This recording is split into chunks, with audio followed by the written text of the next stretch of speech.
So go to accounting chapter 7, AS, trial balance. Yeah.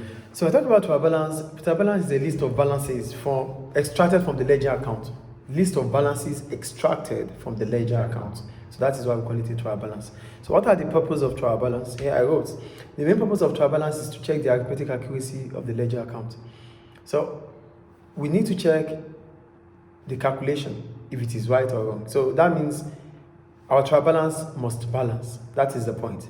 So as soon as it's balanced, it means there's accuracy in our ledger account. But it doesn't mean that we have not wrong posted. Sometimes we might wrong post.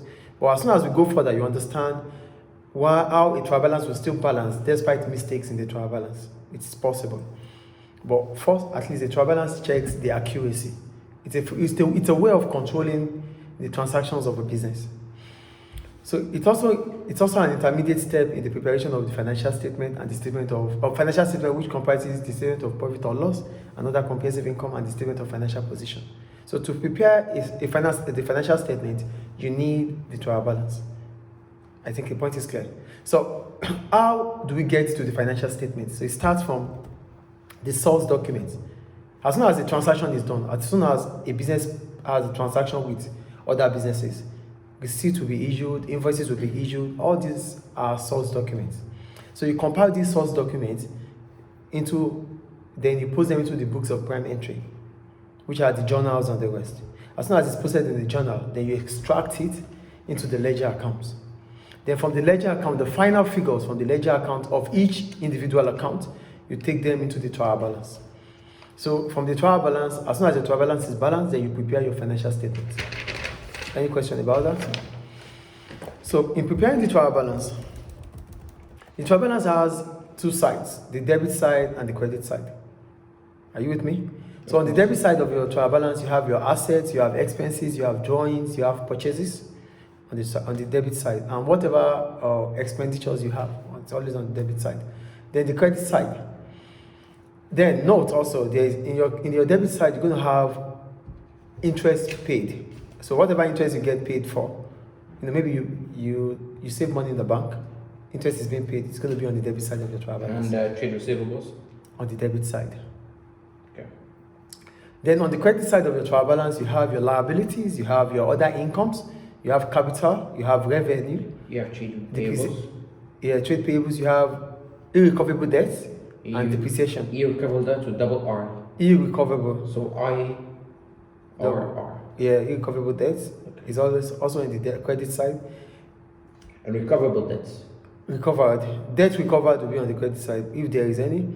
They have depreciation, it's also on the credit side. Depreciation on the debit side. Is it clear?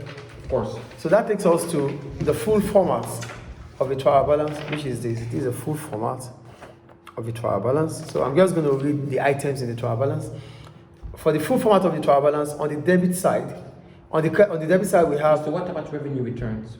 Revenue returns is going to be on the debit side. Yes. So revenue. So I have it here on the format here. Sorry, I have it here. So the full format of the trial balance, we have capital on the credit side, we have drawings on the debit side, we have sales on the credit side, we have purchases on the debit side, loan on the credit side, trade receivables on the debit side, trade payables on the credit side, equipment, which is an asset, on the debit side, machinery on the debit side, motor vehicle on the debit side, cash, revenue or sales returns on the debit side, purchases returns on the credit side, motor expenses on the debit side, fixtures and fittings on the debit side, bank on the debit side, cash on the debit side, cash also on the debit side, interest paid on the debit side, interest on loan on the credit side, interest on loan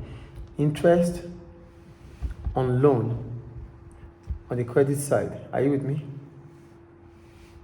Are you with me, please? Then we have interest here. Interest paid here is on the debit side. It's the same as interest. Debit or credit side? No, interest received. Interest received on the credit side. Interest that you receive. Yeah. Maybe from the bank on the credit side. Perfect. That's income. It's an income. Yeah. Then we have premises on the debit side, cash on the debit side.